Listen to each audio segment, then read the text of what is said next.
Welcome to the Bird Joy Podcast. I'm Dexter Patterson. And I'm Jason Hall. This is the podcast for all the bird nerds and bird homies out there that want to find a little bird joy. Yes, it's all about the bird joy. And if you're listening today, you are ready. So let's go. Let's go.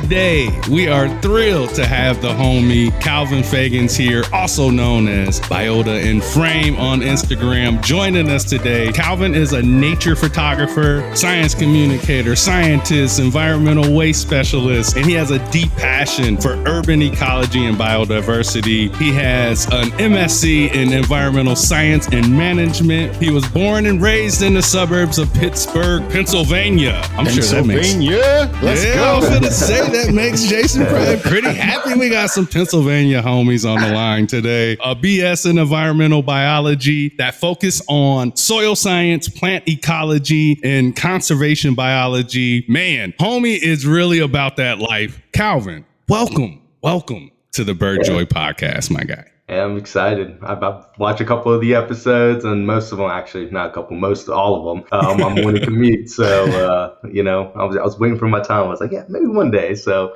we're here. Oh, man, we've been watching you, and Jason and I, we've chatted about about you in general a few times, and just like, we're going to have to talk to this homie soon. And it ain't no better way to do it than season 2 of the Bird Joy Podcast, right? Yeah. Let's go, man. Because like you, number one, Pennsylvania excellence. Let's just talk about it, right? I think you got the west side of the state covered. I got the east side of the state covered. Haven't been out to Pittsburgh for a little bit. Really enjoy seeing a lot of the stuff you put out on the socials, right? There are always things that make me stop and think and read, and I learn something. So whether it's your Medium articles, captions, and information surrounding your photography, a lot of the things we're going to talk about today, the Enviro Bites, which is like my favorite thing to say. I don't know why. Like every time I scrolls across to me on the screen, I'm like, Enviro Bites, so anyway, we're going to talk about all that today, man. We can't wait to dive into all of it and really understand, how you got into it, where you're coming from. Let's go. Let's do it. Let's do it. First of all, how are you doing, homie? I'm good. Long week, but it's the weekend. We're here. I got one more week, and then I got 19 days to look forward to off. Man. 19 days. Nice. Yeah. What you gonna do in 19 days? Probably make some videos, hang out with my dogs, hang out with my wife. Probably just go sit out in nature for a little bit, kind of disassociate for a while. And that's awesome, man. That's awesome. I'm looking forward to that too. I don't have quite as many days off, but like the days I do have off, I'm just like, listen, just let me give my body back to nature for a few days. I don't want to watch no news.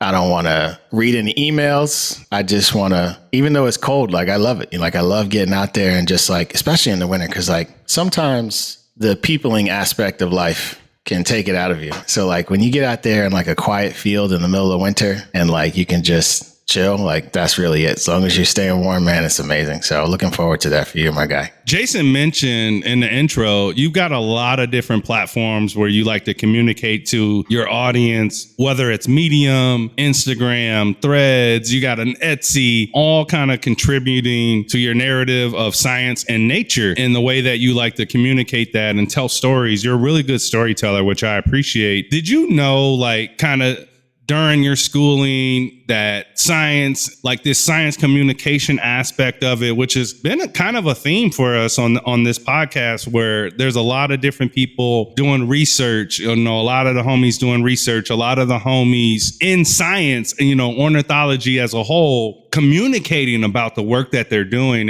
And you do a really good job on that. Did you know, along the way that will play a big role, in your career? No. And actually, when I really first started, and, it was just, the Biota and Frame page was just mainly just a way of sharing my stuff. And then I posted a couple of videos of me in the kitchen. And then it just randomly woke up one day and it just kind of took off. And at that moment, I just wanted to do a little bit more with it. I wanted to have a little bit more substance. I had things I wanted to say and really convey to the public about the reason why I, do what I do. And and what really inspires me to, go out there and want to take pictures or, share them with the internet. And I started running into you guys and a lot of other communicators online, and especially how you guys advocate for, getting more BIPOC group involved in the environmental space. And, that's something I resonated with. And I was like, I have all this knowledge, I have all this experience. So I have a little bit more that I feel like I can add to the conversation outside of just a picture to post. And the picture for me is a way to get people to engage, or at least kind of get them over to my content, and then hopefully those that do like to interact with the educational aspects of it do. The memes seem to be the way to go as a current fashion, but I do appreciate the people that do stick around and read the Enviro Bites and whatnot. When I started it, I didn't really think science communication would really kind of be up that alley. Mm-hmm. Especially given the current industry I work in. It's a way to kind of keep me anchored and rooted in my current ethos of conservation and environmental stewardship. Yeah, and I really honestly love your honesty around gotta work, gotta pay the bills, gotta, those initial videos I think you shared were like you working your second job at night. You're like chopping up onions while you're like showing like pictures of owls. And I was like, this is crazy. Kind of off script here. Like I really appreciate, especially you being you're younger than me. So a younger person talking about, hey, we all got to get out there in the world and we got to do things to feed our families and survive, and being able to keep that eye towards what your beliefs are, what your intentions are, because it's not easy, right? Mm-hmm. It's not easy. And we all, we all wish we could, probably be fully self-sufficient and financially stable in conservation careers. And it's not always possible, right? So you got to find your way there. I just want to put that out there. Like, I really appreciate your honesty about that and your consistency in staying on target to meet that goal. So really, really appreciate it. But your Medium articles, they're not, I don't think you were doing them the whole time, but the ones that you have done are like really great. And they're, all of them are less than 20 minutes to read, but just packed with information. And I think the wild part is that you research these on your own. Mm-hmm. Like you choose all these different subjects and you go out and get data. So like, I was like texting you before about the short-eared owls one and like learning things about them. Like, how do you choose your subjects for these kind of things? And like, where do you go get your data? Like, how do you walk us through like that process on how you do that? Really, it's just kind of, it's either what's kind of going on in the news currently, what might be local, or just, kind of what's the talk of the town. So, I'll just give an example of, there's another creator on Instagram that I talked with a lot. And she's down in Florida. She works for the Audubon Society. She's, she always will send me articles about the land grabs that are going on in Florida. So that's kind of, I would actually say that's probably kind of what kickstarted a lot of me shifting my content toward educational goals, right? So it's kind of more of, kind of what gets put in front of my face. The short-eared owl one is actually one I did back in college when I was getting my graduate degree, and I just thought it would make it for a great article. But that's where I get my data. It's a mix of nonprofit organizations that that do surveys. I put a request in. You can actually do this. You can put a request in with eBird. They'll give you access to all their observation data. I will say it does require a bit of scripting and knowledge programming to really be able to access and utilize it. So there is a bit of a technical skill required for that. And I use R or I'll use Python for that. But I'll go there and I utilize a lot. Bro said R and I had a flashback. I was like, wait, did he say R? Oh, yeah, I did. Dang me, bro. Like, it was like, is there like for anyone that like ever has to deal with data in any scientific field, like I don't know any other letter that is hated the most, or more than R. Cause like everybody and it gave me a few flashbacks too. Luckily I didn't have to use it as much as some other platforms, but man, we're definitely going to talk about it too, because what you put out there, like what you end up creating from this data is absolutely mesmerizing. Particularly like the short-eared owl stuff. Like there's data there. There's I didn't realize they were actually listed as kind of threatened or endangered in PA, but not necessarily federally. Like I thought that was wild, right? And I think I actually learned that from one of your graphics on Instagram, but then was able to go read that in the article as well. Like, do you find like for things like the owl that people don't pay as much attention to its conservation of like a short-eared owl because it's not federally recognized? And like, I didn't even know Pennsylvania Game Commission even classify different birds like that? You know, like, is that something you find that people don't even realize that that's a thing? Yeah, and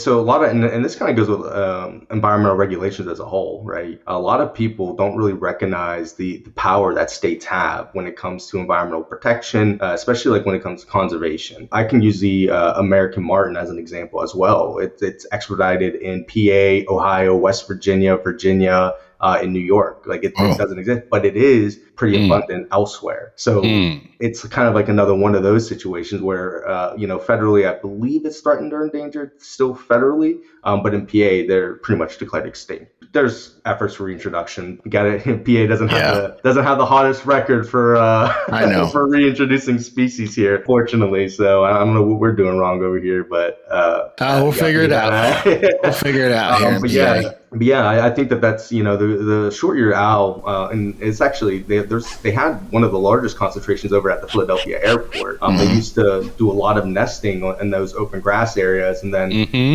I guess because of collisions and the potential hazards, they started putting mitigations for their nesting in those areas, and they've kind of dispersed since then. And I think since I originally did the research on it, there's only ever been 2 mating pairs of short-eared owls. There have been sightings of individuals, especially over toward my area in the Pittsburgh International Airport, out there that way. They love airports, I guess.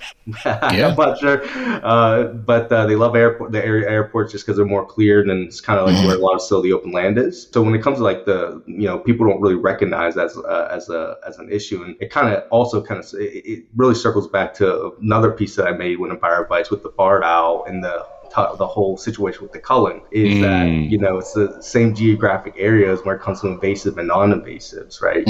They're abundant over here, they're welcomed over here, but out west they're not they're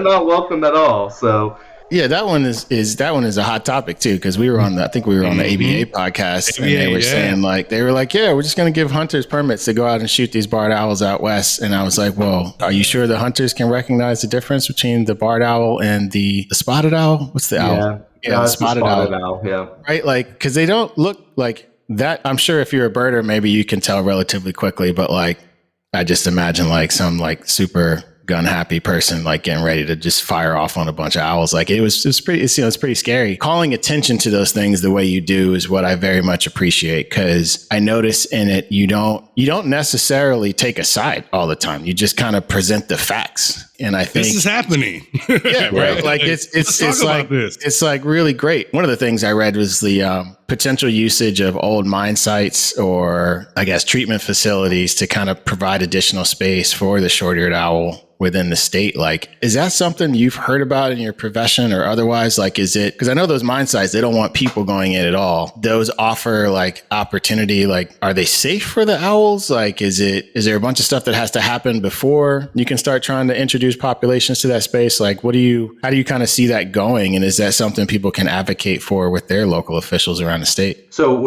especially in PA, and I'll use PA as a pretty good example, and even people in West Virginia might resonate with this in Virginia, because all 3 of those states are pretty mine-heavy states. A lot of what our infrastructure sits on top of are old and abandoned mines. A lot of our agricultural fields are old and abandoned mines. Now there are some parcels of land that are still held by either oil and gas companies or mine companies, and those lands, they're not being mined anymore. The mine is shut down. They're not utilizing it anymore. They're too unstable to build a home, to put any sort of development on top of, or somebody to buy it and put their own home on top of it. So, there is that opportunity to get back to the wild, whether it's doing some sort of reforestation, which, can kind of come into question of would the weight of those trees when they get to maturity be too much and create sinkholes, or is it making it into grasslands, because, you pretty much have stripped the tops of those areas already to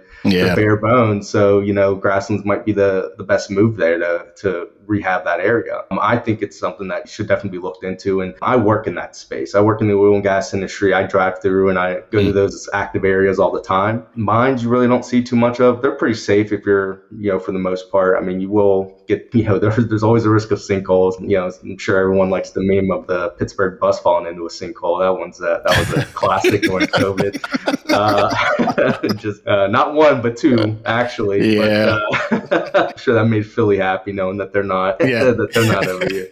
But yeah, so I think that things like that are pretty important when we think about conservation and kind of reclaiming spaces that were once industrial and making them habitable for critical and endangered species. There's a lot of opportunities there. It's just there's no tangible benefit for a lot of these companies or even people to really want to invest in that, which is unfortunate. I think what I love most about you, Calvin, is you spark those conversations, no matter if they make people feel uncomfortable or not. Jason talked about, can the casual hunter recognize the difference between this owl or that owl? And I can tell you right now, there are conversations happening in my state because the sandhill crane is doing so well. But that was not always the case. We almost took this bird for granted so much that we almost lost it. Oh, they call it the ribeye of the sky and all this other junk, right? Like, it's just like, come on. And it's like, yes, this bird is doing okay right now, but you want to allow people and have a sandhill crane hunt. This is what's happening. Like, we've been having these conversations in the state of Wisconsin for months now, and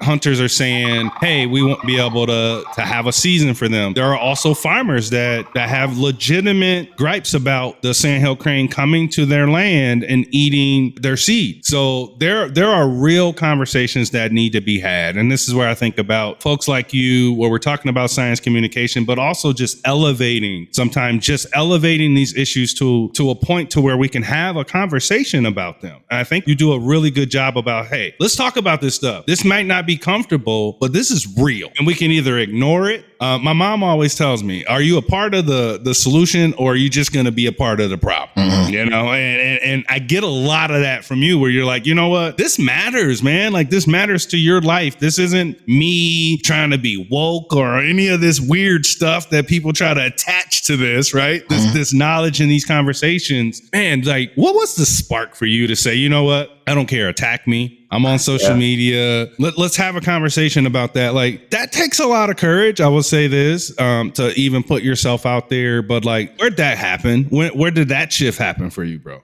Oh man, that was pretty much me since my childhood. I was an instigator. I'm the youngest. I'm the youngest of three. I'll tell you that. I was the instigator. So he came out the womb ready to go. Yeah, I mean, let's go. I mean, since my childhood, I'd always be getting myself in the fights or arguments or whatever. I'm hungry. I did not care. I'm hungry. I never really cared too much about what people's perception. I mean, you can hate me, you can love me. It doesn't really matter too much to me. I'm going to tell you how I feel and what the facts are. And, I don't take a stance. I never try to inject my opinions into what I write or how I speak. But sometimes it bleeds into there, or you can get an idea of which way I lean. As conservation as a whole, I mean, there are a lot of discussions you can have with ethics, and it's a difficult conversation to have. There are some instances where, you might have to, part of that conservation plan is, maybe culling 450,000 barred owls, unfortunately. But is that really the solution? Well, maybe not. I mean, let's talk about it. Yeah. Do we need to have another study or another survey done? From my understanding, that survey done with the barred owl was done by a lumber company. It was a consultant that pretty much did that survey of barred owls. And in my opinion, I'm not trying to make any insinuations here, but I know how these companies work. And the barred owl, though it's invasive on the West Coast, is still a federally protected bird. So if they have these barred owls nesting in areas that they want to cut lumber, they can't operate there. It's only in the benefit of the lumber company to say, hey, we'll fund this study for you and find a correlation to say that the barred owl is suppressing the northern spotted owl. However, you can also look at, they're cutting down old growth forests, which the spotted owl relies on. So, if doing all these cullings of the barred owl, is it really going to solve the issue with the spotted owl? Probably not, because you're still getting rid of its habitat that it relies on. So it's like kind of like those nuanced discussions that people really don't want to have. They want to take stuff for face value. Part of my job, even currently, is to dig. To dig for information. That's a lot of what I've always done, both academically and professionally. I've always just been at the point where, I don't care. It's like I'm not, like, I'll come in the comments section. I don't do it for a living. I don't have sponsors. I don't look for sponsors. So you'll get smoked. I don't care. like I don't care. Yeah, hey, you may be made an example of. Just letting you know. It does not matter to me. I mean, that's one of the reasons why I don't want to have, people always ask me, like, oh, do you have this following? Are you trying to do anything more with it? It's like, no, I'm just educating people, free. I don't care. I'll do, I'll use any kind of source of material that I need to do it. I have the skills that I can utilize, as you guys said before, with podcast equipment, right? You use what works, and that's what I do. I don't need sponsors. I don't need to sign deals, because once you do that, you kind of lose the authenticity of the brand you're trying to create, and people will say, "Oh, well, he can't say that. That's it's going to make people upset." I was like, "Good." It's like make them upset, make them feel a certain type of way that gets them interested and wanting to research it more, and kind of do some self-reflection as to kind of where they sit in this, in the whole position of how we interact with the environment. And that's honestly what a lot of why I talk so much about urban ecology is. We're part of that, right? And we spend a lot of time. Everyone spends a lot of time doing what they can to keep a lot of these creatures out, but they're one and the same of us. We have to share that home with them. Yeah, so that's kind of what sparked. I mean, I was always like this. It doesn't matter to me. Pittsburgh has its own culture. Philly certainly has our own. You can't just be coming in the comments and not expecting something. Right? So it's just the way it is. Just to kind of pivot here a little bit, like that's the beauty of social media if you can use it correctly, and that's it's a good tool, like Dexter said, to spur the conversation, right? Obviously, we live in quite divided times on a lot of different topics, but that's what, like I said, like I like that you kind of just present the facts, and like even on the Instagram carousels, right? So the Enviro Bites and the Urban Ecology Report Cards, right? Like both of those are, number one, they're visually stunning. You kind of pull people in with photos, graphics, really key kind of poignant facts right off the bat. And you've covered everything from black bears to red-winged blackbirds to ospreys for our homies in Wisconsin.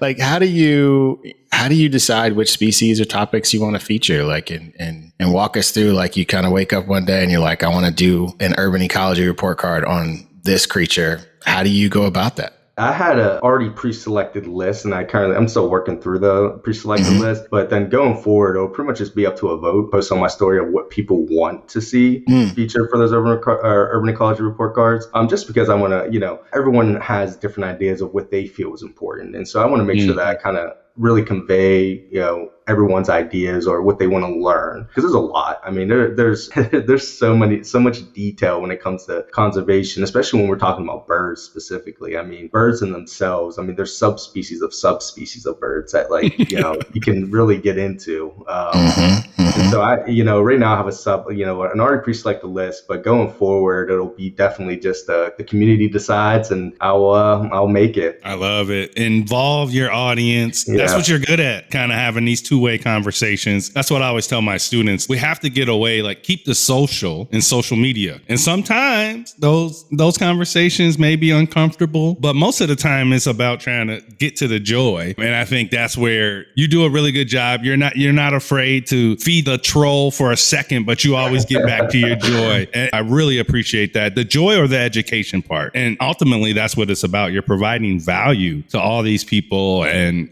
you're educating people. As an educator myself, music to my ears. I see this brother just like unabashed, all about the environment and nature. And like, you're flipping the script. Every time you put something out, you're flipping the script. You're changing the face of what a naturalist look like, what a scientist look like, what a nature photographer looks like. You're doing it, bro. I just want you to know, we see it. We appreciate it. We love you. And I know hopefully the people listening to this podcast, if they don't already know who you are, they're going to check you out, because because you got some amazing stuff that you're putting out there into the world. And I appreciate it because it's not just about birds for you either. You love your birds. You're also talking about topics like climate change and land loss and using all like these visual maps like Jason talked about. And you also have like a Medium piece that you did on like migration pathways and different things. So like, are these maps created with the same data sets as those articles that you wrote about with the migration pathways, or do they require a different approach? They're made with the same data set. So I combine, and that's like, I try to make sure to make it a point to denote that,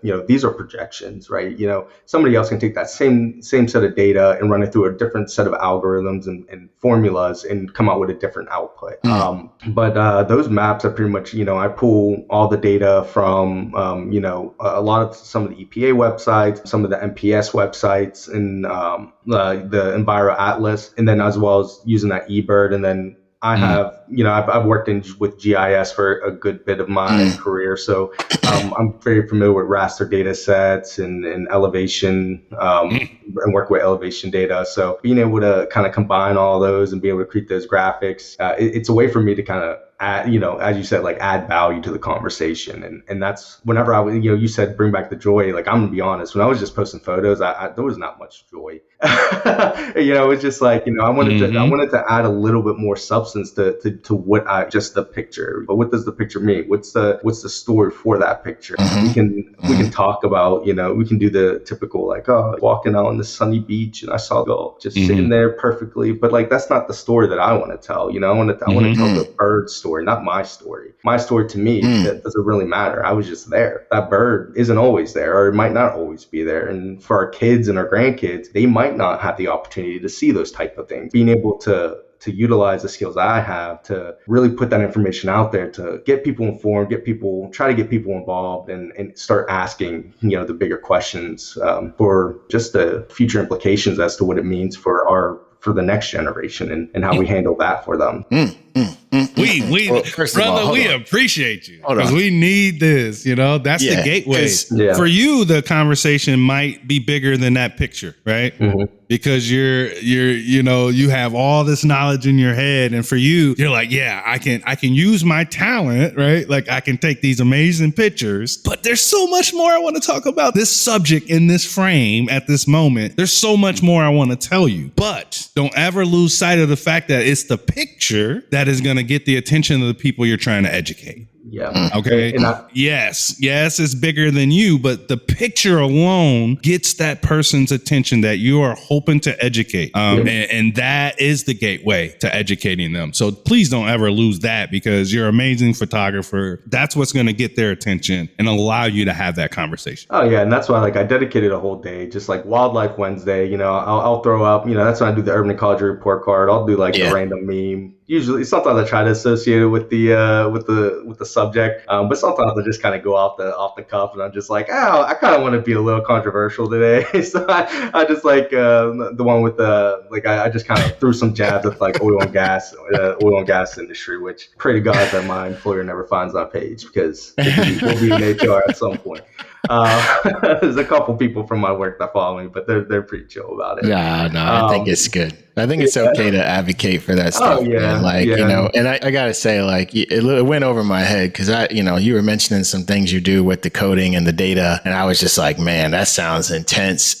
But the output, these visually stunning maps, and I thought the migration patterns were really cool because you showed people like, here's all the different migration routes. You got the Atlantic Flyway, but then you took species and you took the data and you mapped it along that to kind of show the average route of that species along that flyway, right? Which is great because not a lot of people do that. I know sometimes other people put up graphics of like bird sighting hotspots, through, over time, the memes. I don't want to leave that because we got to give that a little bit of attention. Okay. So like if you're listening to this podcast right now, I want you to go to Biota and Frame. I want you to scroll down until you see a meme about the grasslands because it makes me laugh every time I see it. All right. I'm not going to tell you what it is. This is your homework. I'm not going to tell anybody what it is. No spoilers. You're just going to scroll down and it's going to make you laugh. It makes me laugh. And so don't you dare archive that. No. The memes are all Don't you dare staying. We're done archive it archiving. before January, 1st or whatever. Because the memes actually are, so like, just imagine, like, I think again, this crying, bro. Yeah, like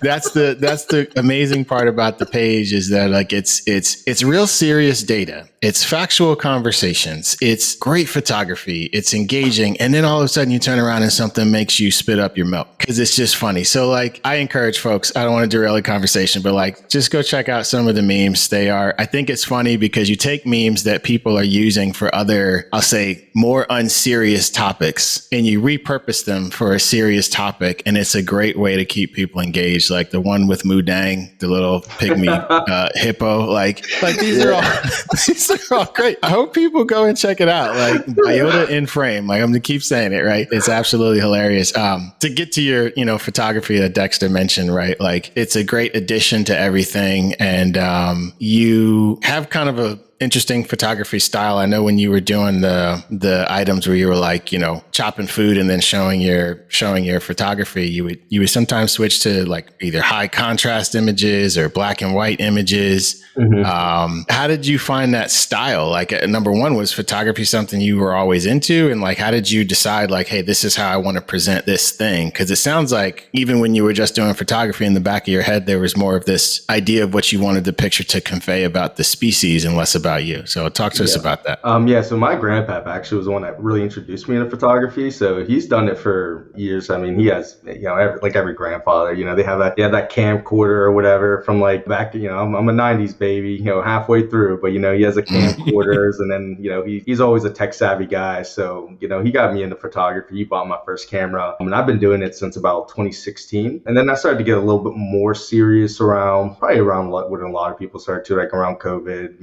I went out, rented a Sony Alpha A7 IV camera and then a 600 millimeter OSS system lens, which man, that rental price was, I got some great stuff. I mean, don't get me wrong, but the wallet was hurting at some point. It was like, all right, like I couldn't afford to buy, but there was a point where I was like, all right, I can't rent this anymore. I couldn't work these long hours anymore to be able to afford it. I got that, that's where a lot of those contrasts. For me, when I first started, I was like, I want to get a very naturalistic look to it. But then I was like, it's not really me. I guess I could say like, I'm kind of quirky, a little chaotic. Kind of want to make more of an art, not just simply, this is where I was at this time. And I think that the black and white contrast for me was a way to kind of just be able to sit there and focus more on the subjects and not so much the colors that you see. The vibrancy of nature is beautiful and all. I feel like sometimes it can take away from subject at hand that really makes you think about that subject. So I think of like the white-tailed deer. Like when you just look at it, right, you just see the brown, the white, but you don't really see the emotion of that deer or really what it's about. People just look at deer and it's like, oh, well,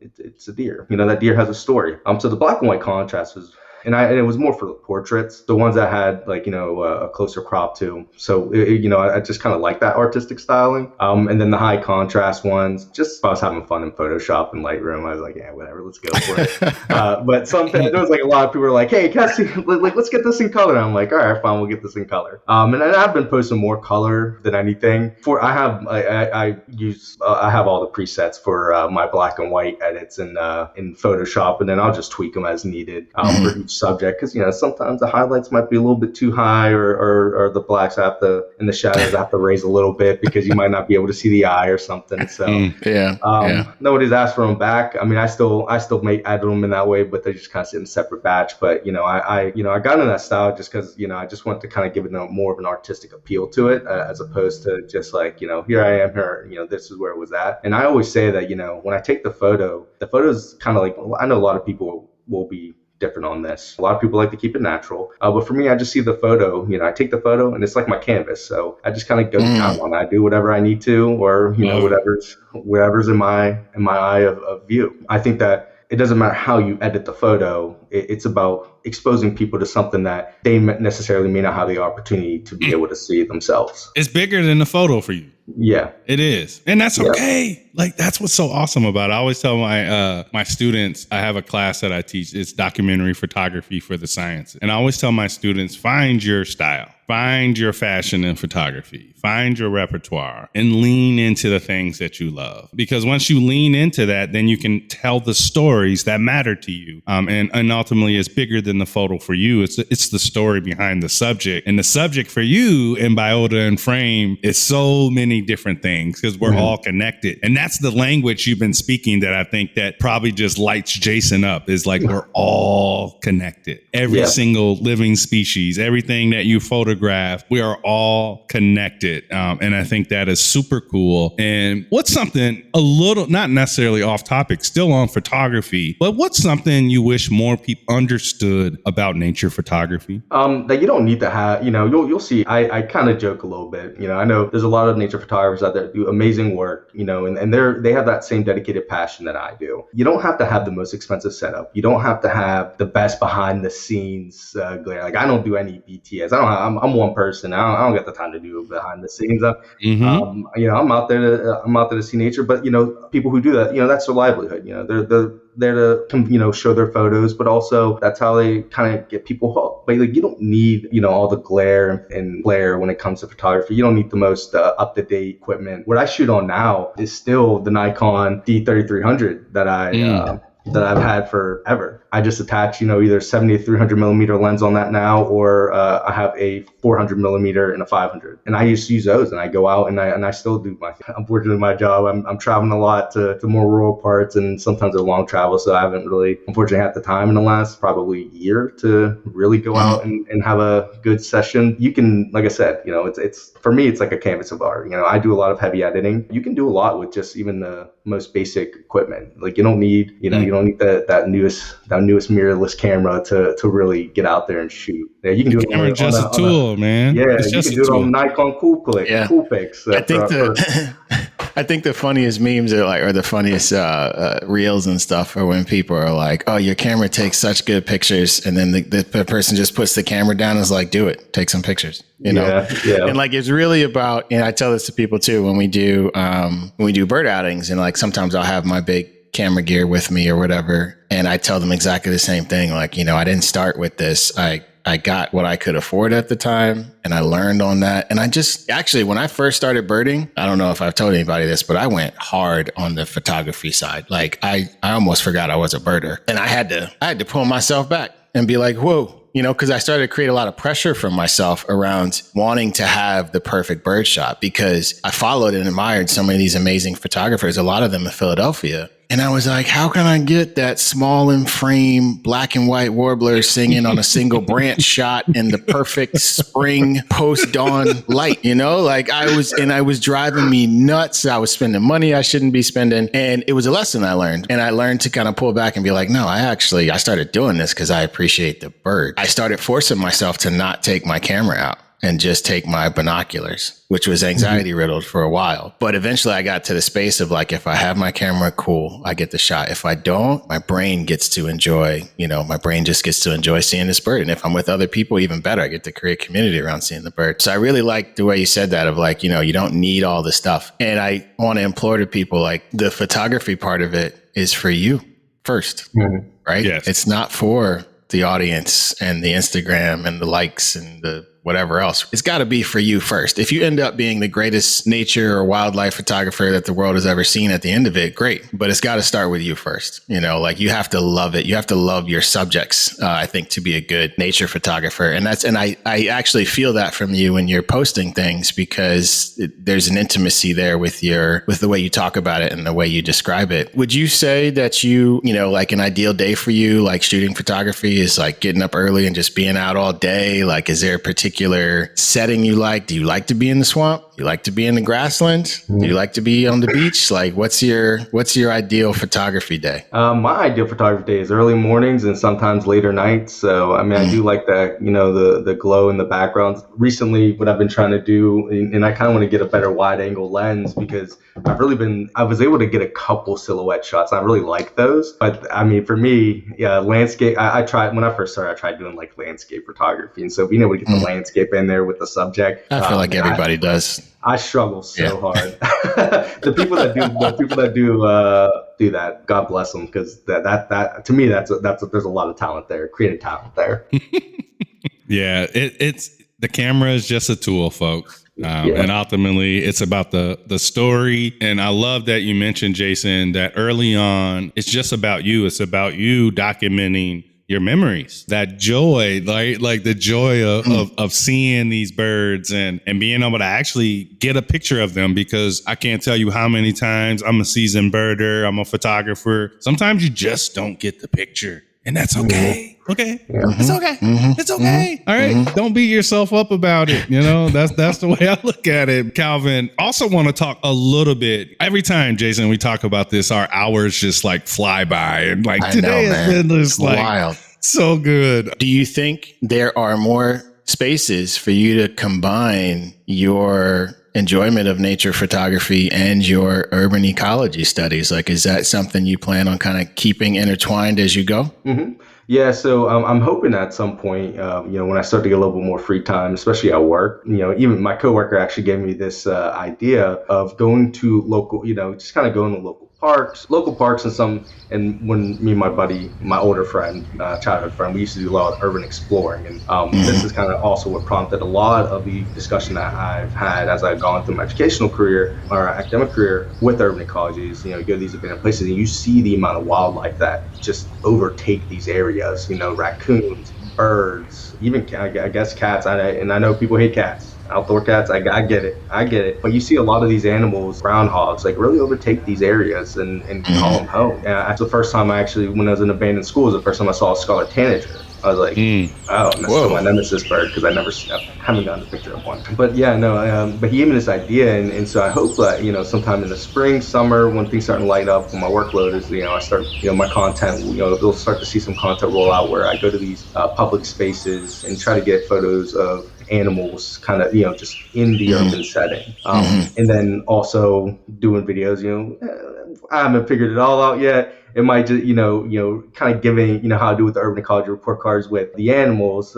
This would be more of like a video of me kind of like walking through, maybe a local park and kind of giving it an ecology score of, how friendly is it to whether it's a native pollinators or birds or mammals that might be able to frequent that area. So it's kind of an idea that I'm working on, and that's where I'm hoping to elevate. But for like the photography side, I kind of want to start being able to capture more animals in the urban spaces, kind of really highlight the like, hey, this is all around you, especially like if you're in the city. A lot of people think, there's just concrete everywhere, but I mean, yeah, there is. Still have doves, pigeons, you still have raccoons, you still have groundhogs, chipmunks, squirrels running around everywhere. You still have a lot of those vagrants coming through those cities and perching maybe on that little oak tree that they planted in the sidewalk and hoping it grows, and it won't. But passing through and just sitting there. I mean, I've seen a lot of warblers. I've seen more warblers in the city than I have just kind of out by the riverside. So really just capturing the essence of what wildlife really is in urban environments is kind of where I hope to take my